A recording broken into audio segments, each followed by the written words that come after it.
नेपाल में मिले भारत और पाकिस्तान के विदेश मंत्री। जनवरी में हुए पठानकोट में आतंकी हमले पर चर्चा।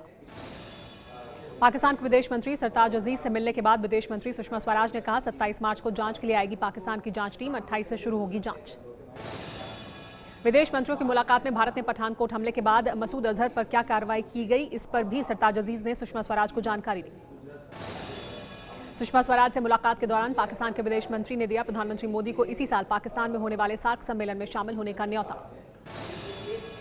पाकिस्तान के विदेश मंत्री सरताज अजीज ने बताया है कि इसी महीने के अंत में 31 मार्च को अमेरिका में मिल सकते हैं प्रधानमंत्री मोदी और नवाज शरीफ। दोनों को परमाणु सम्मेलन के लिए अमेरिका जाना है। इसके पहले आज नाश्ते पर भी मिले थे सुषमा स्वराज और पाकिस्तान के विदेश मंत्री सरताज अजीज। दिन में 2 बार हुई मुलाकात। पाकिस्तान ने महाशिवरात्रि पर गुजरात में जिन 10 आतंकवादियों के घुसने की खबर दी थी उनमें से कोई नहीं मारा गया है। खुफिया सूत्रों के हवाले से खबर। पहले सूत्रों के हवाले से खबर आई थी कि 10 में से 3 आतंकवादी मारे जा चुके हैं, लेकिन एनआईए और आईबी के सूत्रों ने इससे इनकार किया है। बड़ा सवाल, पाकिस्तान की दी गई जानकारी सही थी क्या? भारत माता की जय न बोलने पर महाराष्ट्र विधानसभा से एमआईएम विधायक वारिस पठान के निलंबन पर बवाल बढ़ा। मुंबई में ओवैसी की पार्टी का प्रदर्शन। भारत माता की जय के विवाद में बीजेपी के साथ आई कांग्रेस। कल महाराष्ट्र सरकार के प्रस्ताव का समर्थन करके ओवैसी की पार्टी के विधायक वारिस पठान को कांग्रेस ने निलंबित कराया। कांग्रेस ने पंडित नेहरू की किताब डिस्कवरी ऑफ इंडिया के जरिए समझाया भारत माता की जय का मतलब। अभिषेक मनु सिंघवी ने कहा बीजेपी ने नहीं समझ पाई है राष्ट्रवाद। वारिस पठान के निलंबन पर महाराष्ट्र सरकार के प्रस्ताव पर कांग्रेस के समर्थन को लेकर उठ रहे हैं सवाल। क्या 5 राज्यों के विधानसभा चुनाव में हिंदू वोट बैंक की खातिर किया समर्थन? एआईएमआईएम प्रमुख असदुद्दीन ओवैसी को लखनऊ में सभा करने की अनुमति नहीं मिलने के खिलाफ लखनऊ में प्रदर्शन। एआईएमआईएम ने कहा मौलिक अधिकारों का हनन। असम विधानसभा चुनाव के लिए बीजेपी के खिलाफ आरजेडी, जेडीयू और स्थानीय पार्टी एआईजेडीएफ ने बनाया महागठबंधन। कांग्रेस को भी साथ आने का न्योता दिया। असम की 126 विधानसभा सीटों पर 2 चरणों में 4 अप्रैल और 11 अप्रैल को चुनाव है। जेएनयू की जांच रिपोर्ट में देश विरोधी नारेबाजी में 2 कश्मीरी छात्रों का नाम। रिपोर्ट के मुताबिक मुजीब ने नारे लगाए जबकि कादिर वहां मौजूद था। देहरादून में घोड़े की टांग तोड़ने के आरोप में एक बीजेपी कार्यकर्ता हल्द्वानी से गिरफ्तार। 14 मार्च को बीजेपी के प्रदर्शन के दौरान घायल हुआ था घोड़ा शक्तिमान। आरोप है कि बीजेपी विधायक गणेश जोशी के डंडे से घोड़े को चोट लगी और वो गिरकर जख्मी हो गया। विधायक गणेश जोशी आज घायल घोड़े को देखने पहुंचे। देहरादून के एसएसपी सदानंद दाते के मुताबिक घोड़े के बेहतर इलाज के लिए हर कोशिश की जा रही है। टांग कैसे टूटी इसकी भी जांच हो रही है। जो भी दोषी होगा उस पर कार्रवाई होगी। घायल घोड़ा विवाद पर बीजेपी अपने विधायक गणेश जोशी के साथ। पार्टी का कहना है कि कांग्रेस इस मामले में विधायक को फंसाना चाह रही है। विधायक के डंडे से घायल नहीं हुआ घोड़ा। पड़ताल में यह बात सामने आ रही है कि लोहे के एंगल से घोड़े की टांग टूटी। सीएम हरीश रावत ने साफ किया है कि बीजेपी विधायक पर से केस वापस नहीं होगा। डॉक्टरों ने घायल घोड़े की टांग ऑपरेशन करके जोड़ दी है। ये घोड़ा कुछ दिन बाद चल फिर तो सकेगा, लेकिन पुलिस की ड्यूटी करने की हालत में नहीं होगा।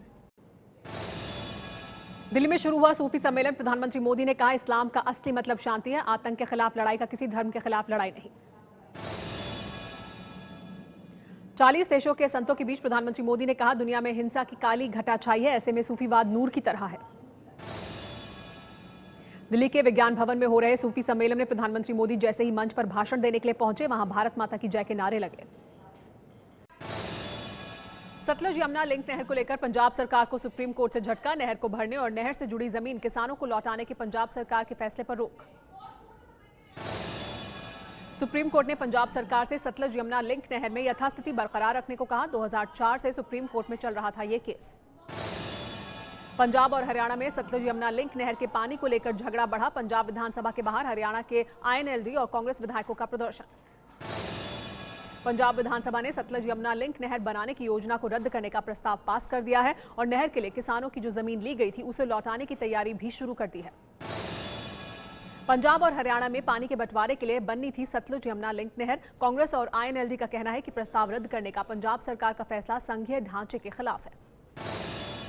पंजाब के उप मुख्यमंत्री सुखबीर सिंह बादल ने कहा है कि पंजाब हरियाणा में पानी के पुराने समझौते के आधार पर ही विधानसभा ने पास किया है सतलुज यमुना लिंक नहर रद्द करने का प्रस्ताव। सतलुज यमुना लिंक नहर विवाद के बाद आईएनएलडी ने खत्म किया शिरोमणि अकाली दल के साथ गठबंधन। अभय चौटाला ने कहा पंजाब ने छोटे भाई हरियाणा की हत्या जैसा काम किया। सूत्रों के मुताबिक विवाद को बढ़ता देख पंजाब सरकार ने इस मुद्दे पर बात करने वाले हैं बीजेपी अध्यक्ष अमित शाह। पानी को लेकर पंजाब और हरियाणा के झगड़े का दिल्ली पर असर पड़ना तय। हरियाणा ने दिल्ली को मुनक नहर से पानी देने से इनकार किया। हरियाणा के सीएम मनोहर लाल खट्टर ने केजरीवाल को चिट्ठी लिखकर कहा है कि दिल्ली के लिए पानी का खुद इंतजाम करें, हमारे पास दिल्ली को देने के लिए अतिरिक्त पानी नहीं। जाटों का अल्टीमेटम खत्म होने के बाद रोहतक में सुरक्षा बढ़ी। रोहतक में अर्धसैनिक बल तैनात। सरकार ने कल जाट नेताओं को बातचीत के लिए बुलाया। जाटों का दिया अल्टीमेटम आज खत्म। हरियाणा के रोहतक में स्कूल कॉलेज 3 दिन तक बंद। रोहतक के एसएसपी के मुताबिक इंटरनेट सेवाएं बंद करने पर भी कर रहे हैं विचार। जाट आरक्षण संघर्ष समिति ने 17 मार्च यानी आज तक 10% आरक्षण का बिल हरियाणा विधानसभा से पास कराकर केंद्र को भेजने को कहा था, लेकिन अभी तक पास नहीं हुआ है ये बिल। हरियाणा के जाट ओबीसी कोटे में आरक्षण चाहते हैं। पिछले महीने इस मांग पर भड़के आंदोलन में 30 लोगों की मौत हुई थी। हिंसा और आगजनी से करोड़ों का नुकसान हुआ था। हरियाणा के पूर्व सीएम भूपिंदर सिंह हुड्डा के करीबी प्रोफेसर वीरेंद्र सिंह ने रोहतक एसपी के दफ्तर में किया सरेंडर। कोर्ट ने वीरेंद्र सिंह को 2 दिन की पुलिस हिरासत में भेजा। हरियाणा सरकार ने मुरथल की जांच रिपोर्ट के हवाले से कहा है कि 22 फरवरी को मुरथल में नहीं हुआ गैंगरेप। केंद्र को भेजी रिपोर्ट। सूत्रों के हवाले से खबर।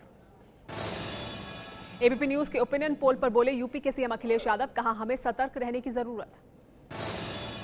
अखिलेश यादव ने आगरा में कहा हमारी सरकार ने यूपी में बहुत काम किया है। जनता हमें फिर से सत्ता में पहुंचाएगी। कार्यकर्ताओं से कहा बहकावे में न आए।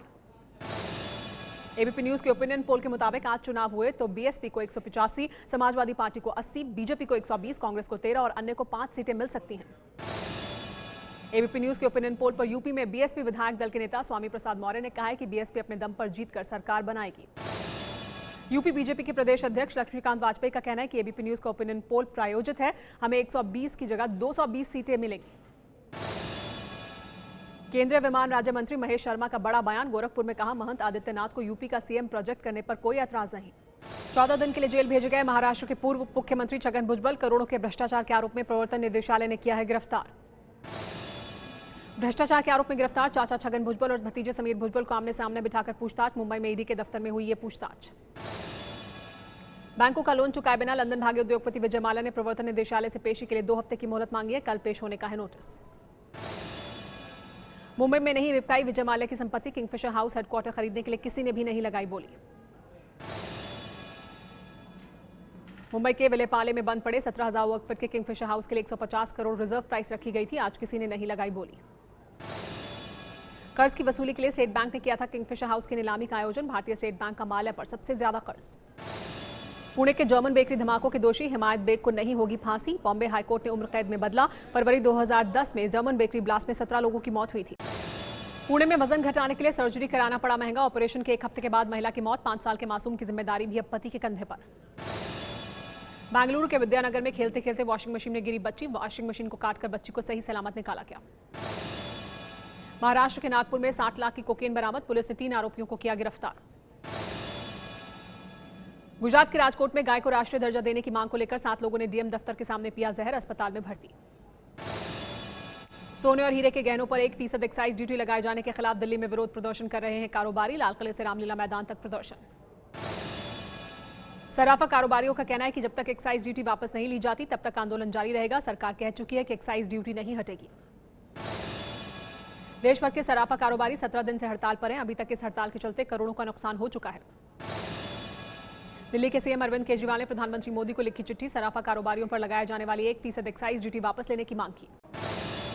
दिल्ली एयरपोर्ट पर बम की अफवाह के बाद 2 विमानों में घंटों तलाशी के बाद कुछ भी संदिग्ध नहीं मिला। दोनों विमान रवाना। दिल्ली एयरपोर्ट के गुड़गांव कॉल सेंटर में भुवनेश्वर और काठमांडू जाने वाली 2 उड़ानों में इंटरनेट फोन के जरिए बम की खबर दी गई, जिसके बाद दोनों विमान रोककर तलाशी ली गई। एयर इंडिया के जिस विमान एयर इंडिया 275 से बम की खबर दी गई थी उसे दिल्ली से भुवनेश्वर जाना था। इस विमान में 180 यात्री सवार थे। एयर इंडिया के विमान के अलावा नेपाल एयरलाइंस के दिल्ली से काठमांडू जाने वाले RA206 विमान में भी बम होने की खबर दी गई थी। इसमें 164 लोग सवार थे। दिल्ली एयरपोर्ट पर 2 विमानों में बम की खबर देने वाले ने अपना नाम अभिषेक और खुद को बताया था सीबीआई अधिकारी। दिल्ली में एम्स के हॉस्टल से मिला 34 साल के डॉक्टर का शव। शरीर पर किसी तरह के जख्म के निशान नहीं। कुणाल बिहार के हाजीपुर के रहने वाले थे। दहेज हत्या के केस में तिहाड़ जेल में बंद लांस नायक विनोद कुमार ने की खुदकुशी। जेल नंबर 3 के टॉयलेट में बेडशीट से फांसी लगाकर की खुदकुशी। हरियाणा के भिवानी के राजकीय विद्यालय में पढ़ने वाली छात्रा और अध्यापक की अश्लील बातचीत का ऑडियो वायरल। छात्रा ने जहरीला पदार्थ खाकर की खुदकुशी। भिवानी में छात्रा की खुदकुशी के बाद गांव वालों ने किया हंगामा। आरोपी 4 शिक्षकों को बर्खास्त करने की मांग की। सब्जी मंडी बंद कराने को लेकर हरियाणा के रेवाड़ी में 2 गुटों में फायरिंग। हालात बेकाबू होने पर मौके पर पहुंची पुलिस उल्टे पांव लौटी। आगरा से अगवा बच्चे दिव्या को पुलिस ने बरामद किया था। 2 करोड़ की फिरौती के लिए 4 बदमाशों ने अपहरण किया था। आगरा में 4 दिन पहले घर से खेलते समय अगवा हुआ था 6 साल का दिव्या। सकुशल लौटने पर परिवार में खुशी।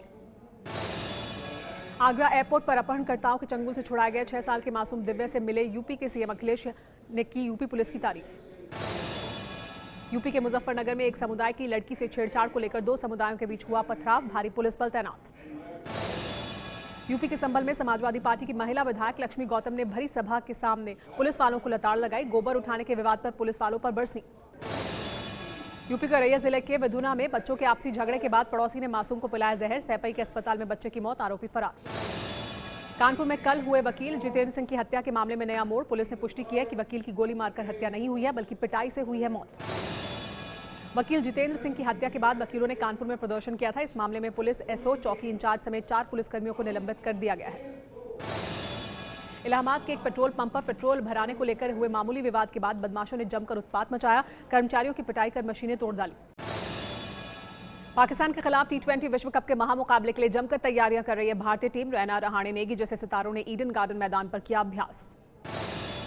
19 मार्च को T20 विश्व कप में भारत और पाकिस्तान के बीच होने वाले महामुकाबले से पहले ईडन गार्डन में राष्ट्रगान गाएंगे सुपरस्टार अमिताभ बच्चन। फेसबुक के सीईओ मार्क जकरबर्ग ने एक पोस्ट में लिखा है कि भारत पाकिस्तान के क्रिकेट फैंस फेसबुक पर एक दूसरे की टीमों का समर्थन कर रहे हैं। अब किसी भी खास मैच की लाइव कमेंट्री आप गूगल पर खोज सकते हैं। आईसीसी T20 विश्व कप के मद्देनजर गूगल जल्द ही लाइव कमेंट्री फीचर शुरू कर सकता है।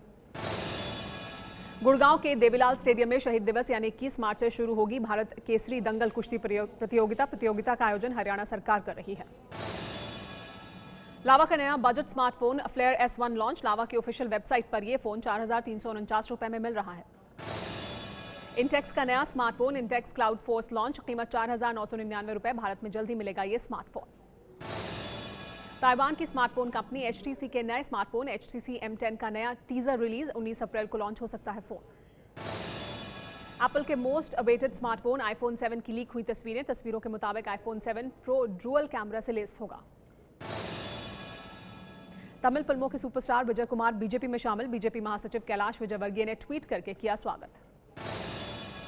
मॉडल अर्शी खान ने पाकिस्तानी क्रिकेटर शाहिद आफरीदी के साथ अपने रिश्तों का खुलासा किया है। अर्शी ने एक वीडियो में दावा किया है कि वो आफरीदी के बच्चे की मां बनने वाली हैं। हाल ही में पाकिस्तान के एक न्यूज चैनल ने दावा किया था कि अर्शी के आफरीदी पर दिए गए कमेंट को लेकर एक पाकिस्तानी मौलवी ने फतवा जारी किया है। अभिनेता ऋतिक रोशन धूम सीरीज की अगली फिल्म में काम नहीं कर रहे हैं। हाल ही में बाहुबली स्टार प्रभास और ऋतिक के एक साथ धूम सीरीज में काम करने की खबर थी। ऋतिक रोशन ने ट्विटर पर प्रशंसकों के साथ बातचीत के दौरान बताया कि वो अभी फिल्म काबिल और यशराज प्रोडक्शंस की फिल्म पर काम कर रहे हैं। टॉयफा अवार्ड्स की मेजबानी करने जा रही हैं अभिनेत्री परिणीति चोपड़ा ने अपने को स्टार रितेश देशमुख को बताया बेहद मजाकिया।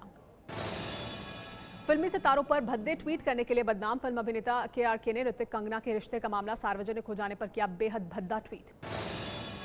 दक्षिण भारतीय फिल्मों के मशहूर सितारे पवन कल्याण की फिल्म सरदार गब्बर सिंह 8 अप्रैल को हिंदी में होगी रिलीज। फिल्म का टीजर हुआ रिलीज। मशहूर रैपर हनी सिंह ने अपनी बीमारी को लेकर खुलासा किया है। वो पिछले करीब 1.5 साल से बीमार थे। बाइपोलर डिसऑर्डर से जूझ रहे थे हनी सिंह। छोटे पर्दे के मशहूर सीरियल भाभी जी घर पर है कि मुख्य कलाकार शिल्पा शिंदे को निर्माता कंपनी ने भेजा नोटिस। शूटिंग बंद कर किसी और प्रोजेक्ट से जुड़ने का आरोप। रिपोर्ट्स की माने तो शिल्पा शिंदे मशहूर कॉमेडियन कपिल शर्मा के साथ नए शो में जुड़ने जा रही हैं। अंगूरी के किरदार से शिल्पा बेहद मशहूर हुई हैं। कमाई के लिहाज से नहीं चढ़ पा रहा है हिमेश रेशमिया का सुरूर। हिमेश की फिल्म तेरा सुरूर ने अब तक करीब 10 करोड़ की कमाई की।